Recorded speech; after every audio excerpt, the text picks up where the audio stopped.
You found me in the winter of my soul, in the stillness, the quiet and the cold. Then you breathed and I began to grow. You found me in the winter of my soul. There's a beauty as we wait for what's to come. In December, when it's hard to find the sun,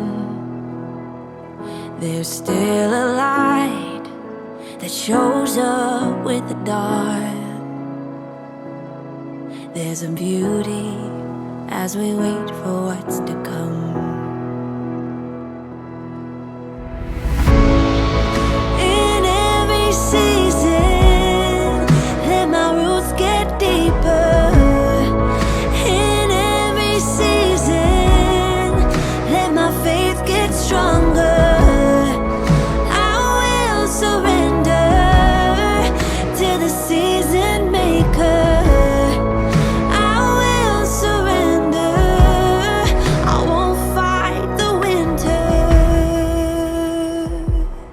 There's a promise that spring is on the way, and when it comes, it will be worth the wait. But there's a mercy that's with me here today, and a promise that spring is on the way.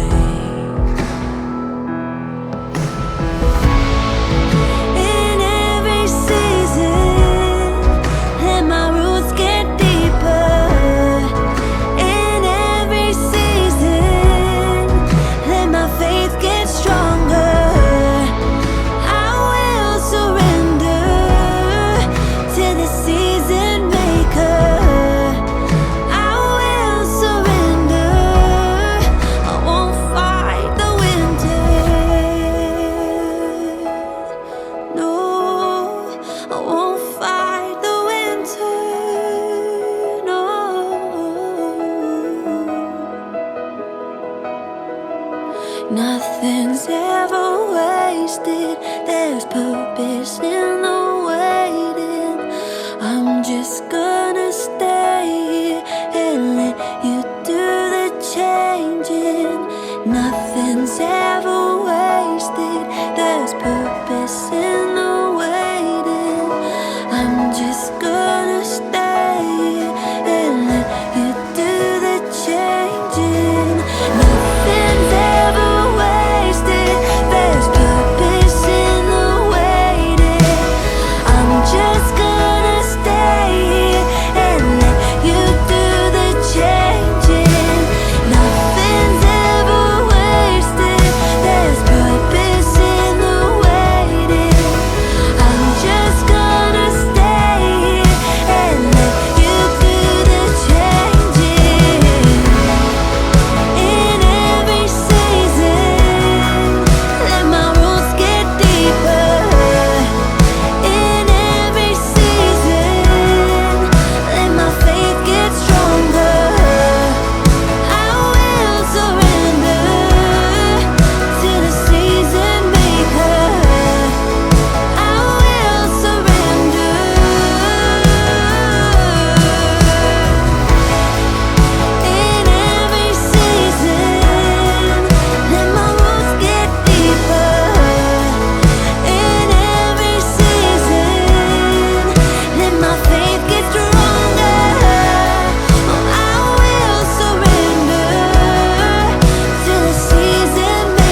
Good morning, welcome to Coventry Vineyard.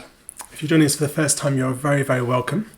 I'm in our kitchen and we are getting ready for Christmas, which now it's December, feels like we can finally get a bit more excited about stuff. Now, one of my favourite Christmas decorations, apart from our tree, obviously, is this little house with a little tea light inside. And we put it on our mantelpiece. I'm just going to put it behind me here so I don't set fire to myself.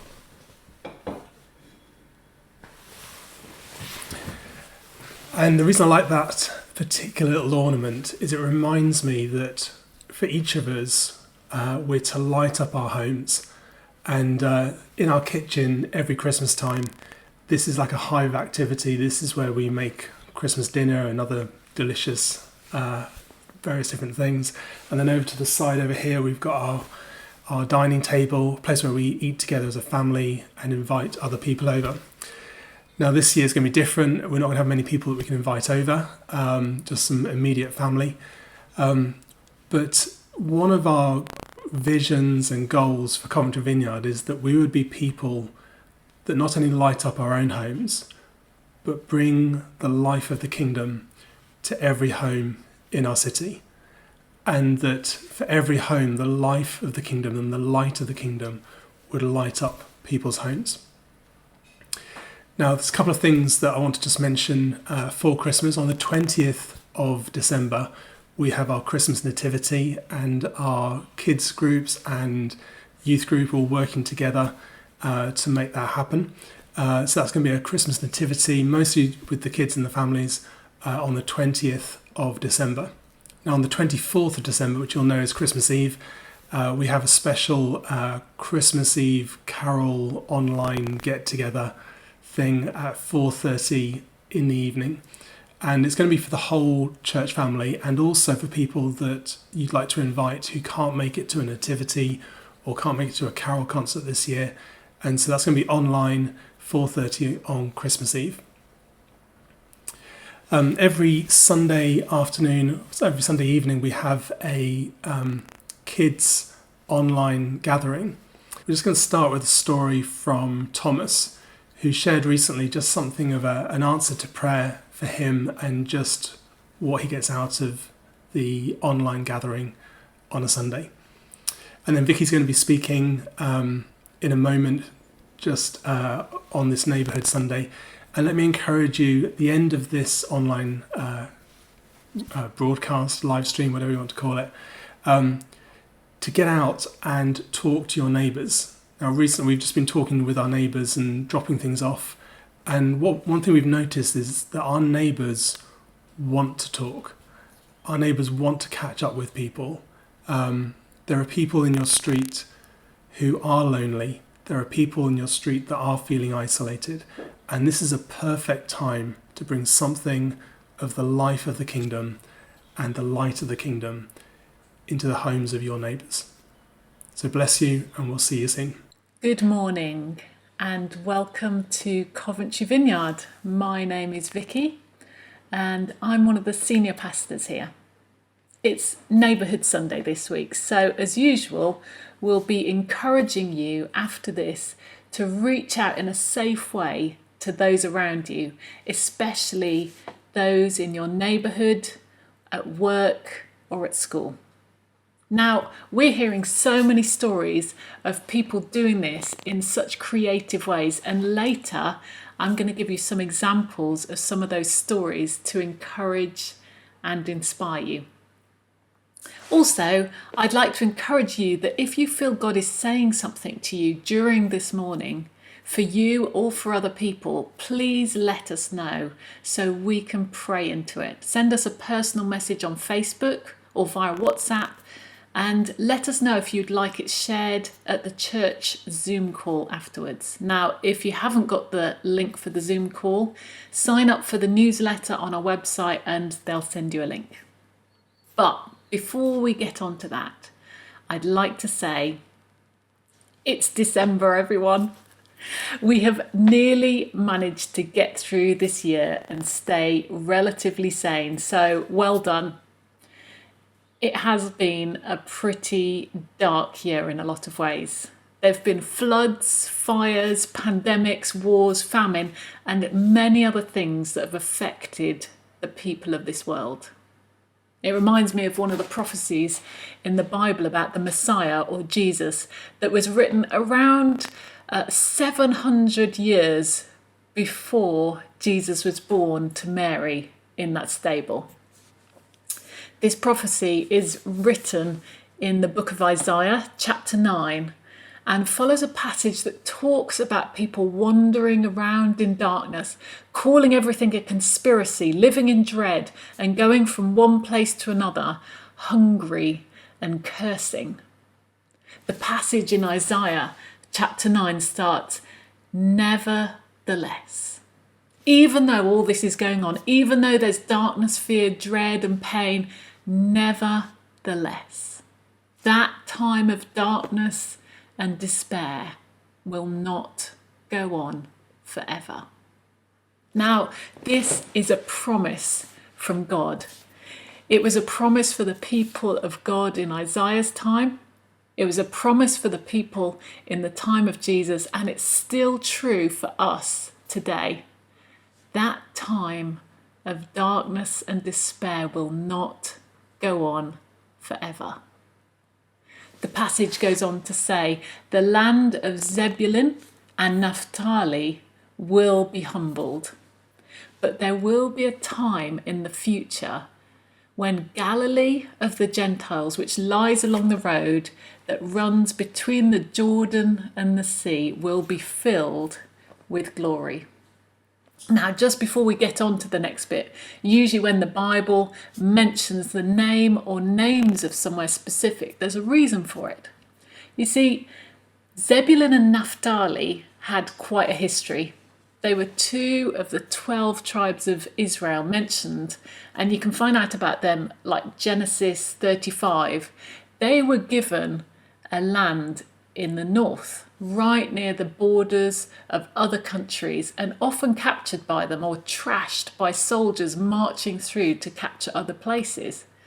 Seems like they were just in the wrong place and often got picked on. Many of them gave up being Jews and mixed with pagan Gentiles, that's like non-Jews, who came and lived in the lands, influencing their thinking and their identity. They were looked down on by other parts of Israel, and the name Galilee of the Gentiles was not a kind name.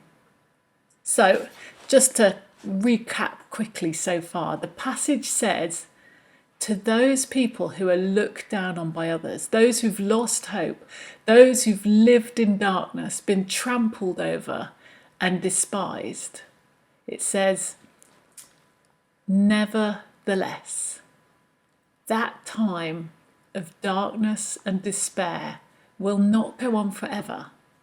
The land of Zebulun and Naphtali will be humbled, but there will be a time in the future when Galilee of the Gentiles, which lies along the road that runs between the Jordan and the sea, will be filled with glory.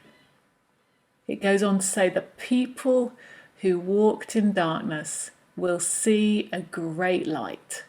For those who live in a land of deep darkness, light will shine.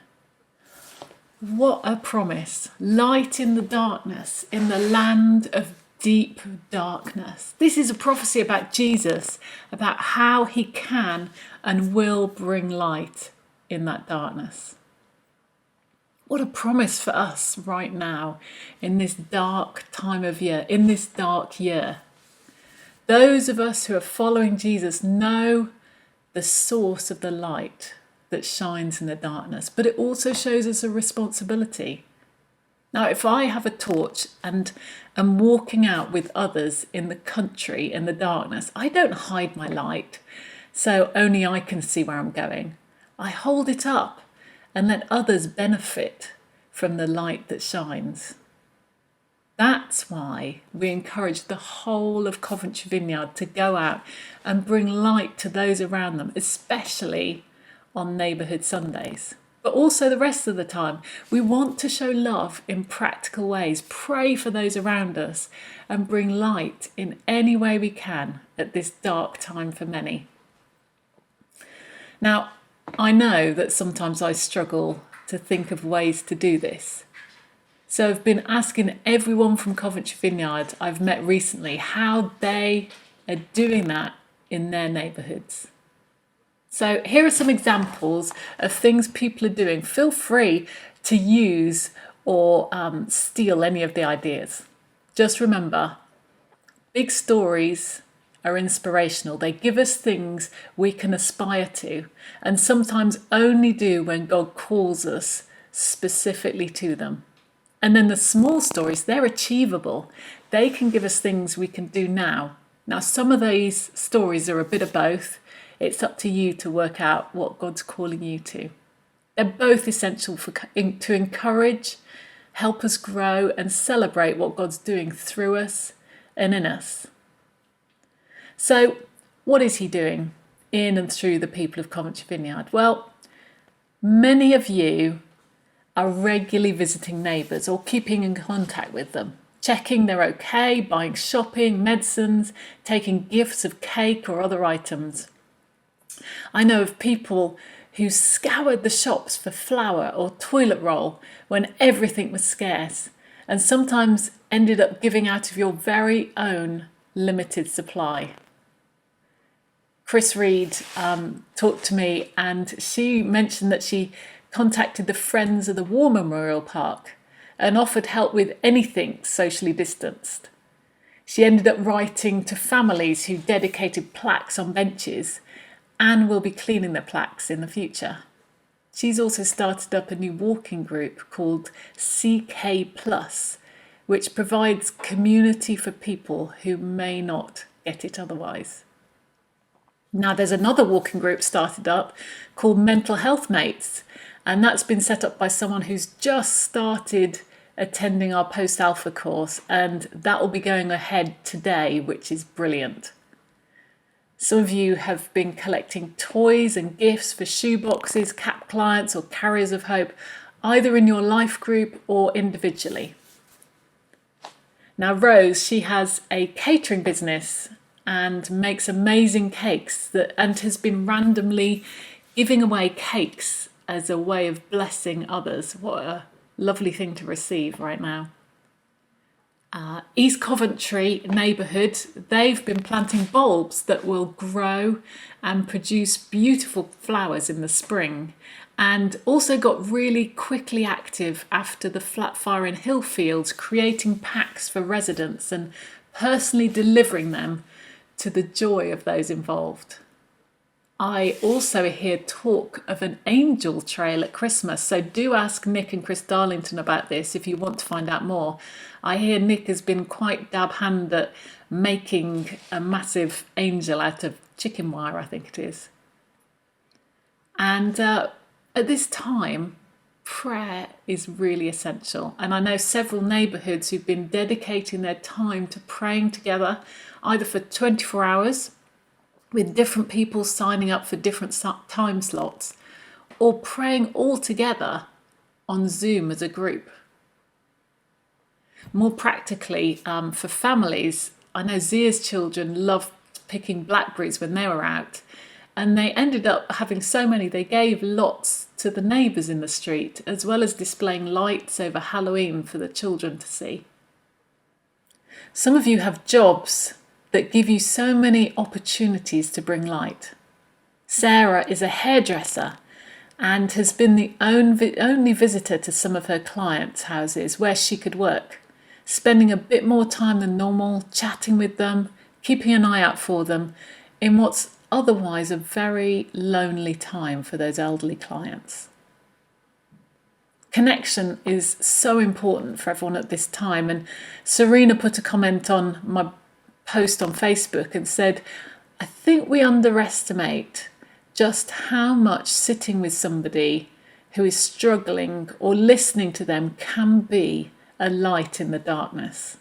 She's seen this with the youth as leaders take time to meet online with them individually or in pairs to listen to them, chat and pray for them.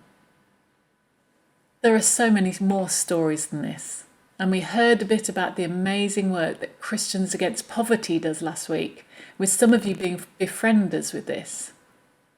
There are also opportunities to get involved in Grow Baby, which give clothes and equipment to those who don't have them for their children and babies. Hope Coventry has lots of projects with opportunities to get involved, like Winter Night Shelter, Good Neighbours, where you can phone people or be a pen pal for them if you want to be a bit more careful COVID-wise. See, it's so good to hear others' wins, where they're stepping out and taking risks, so we can pray for them, get faith for them, and pray for each other to step out in what God's calling us to do. So what about you? What can you do, and what are you going to do?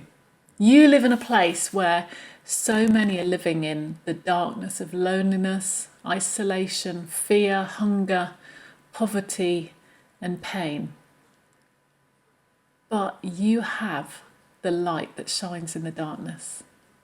What can you do today to bring light? How can you share the light that you've been given? Well, the first thing I would suggest is to do what's in front of you. What do you see around you? That's why prayer is so important. It helps you to start to see your area of influence with God's eyes and start to change things, getting the ground ready for what you can do. You start to see where the need is and where He is already working. Now, if you're in a life or a journey group, you could pray together or individually for your area. Many of the groups have been doing this, and you could also get involved and help out with the project that they're already doing, or see if you can start a project together. Some of the groups are working together to make a hamper for CAP clients, or volunteering at Grow Baby or other projects. Now, if your group hasn't got a project that they're doing together yet, maybe talk to life group leaders and ask if you can help organise one. This time of year is a great time to start, as there are loads of projects already running that you can get involved in, either as individuals or as a group. Grow Baby, I know, is doing activity packs for families with children who are off school, and you can find out a bit more by messaging Zia or us at the church office about that. And you can either donate, or you might even be able to help put packs together in your own house. CAP, Christians Against Poverty, they're doing hampers for their families this Christmas time, and Ian Burton would be delighted if you wanted to take on a hamper, either as a life group or as an individual. Carriers of Hope, I know, are doing hospital bags for pregnant refugee mums. There are so many different ideas. Doorstep carols, angel trails. What else is going on in your neighbourhood that you can get involved in? As I've said, do what is in front of you. Now, if you aren't in a group or aren't able to get involved in the project that your group is doing, I would really recommend that you get involved in a group. They are a great way of praying together, supporting, and looking out for each other. Now, message me or the office if you aren't in a group and you want to get involved in one. Alternatively, visit the website and sign up for one of the groups in the neighbourhood page. Now, if you aren't able to get involved with your group project or would like to do something extra, maybe get involved in one of the other things I've already mentioned, or start volunteering or supporting a local group or charity. Being there for your neighbours or those you see in need around you. Maybe go for a walk with someone, or phone them, or spend time listening to them.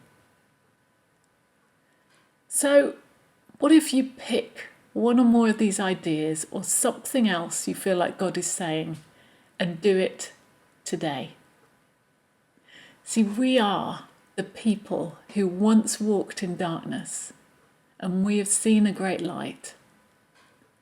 How are you going to make that light shine in the land of deep darkness today? Let's pray.